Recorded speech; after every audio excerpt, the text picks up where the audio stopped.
Does friendship exist between a man and a woman? Yes, but under a number of specific conditions. With a certain degree of physical aversion, Friedrich Nietzsche once said. The thing is, a dilemma arises here.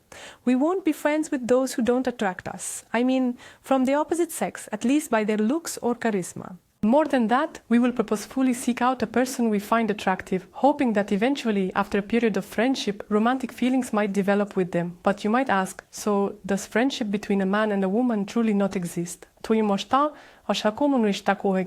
Let's now consider the scenarios where it doesn't exist and where it does.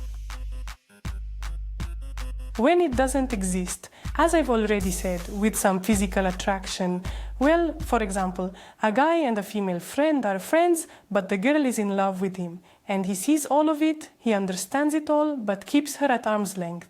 A girl from the support group, so he sees her there, constantly trying to get his attention like, oh, please notice me, I'm right here. And he's just like, yes, I see everything, I understand everything perfectly well. He condescendingly tosses her a few crumbs of attention, just enough to make her happy, and keep her, so to speak, on a very short leash. Yes, I see you, I'll call you back. We'll call you back.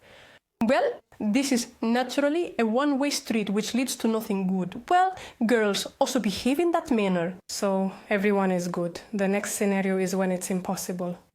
Well, when both partners are committed in a marriage or a relationship, but they casually interact with others, they cross paths by chance.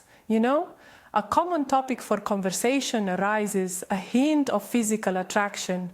So first acquaintances, then friends, and then over time it develops into a romantic interest.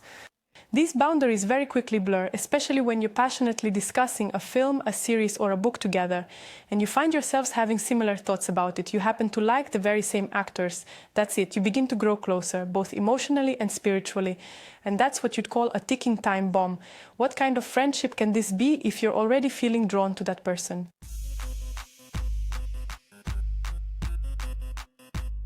As I've said, this person shouldn't physically attract you, not even slightly, or he might be outwardly attractive, but he's not your type.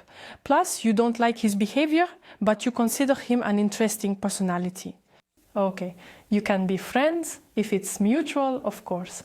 Next, you need to respect your boundaries, your personal space, and most importantly, distance. Distance in how you communicate, what you reveal about yourself, and what you ask. Plus, no flirting. No, there really can't be any flirting between friends. What are you even talking about? This especially concerns girls when she flips her hair or looks at him playfully. She might do this unconsciously, not on purpose, not intentionally, but a man reads it all and he will look at her not as a friend, but like, okay, green light, that's it,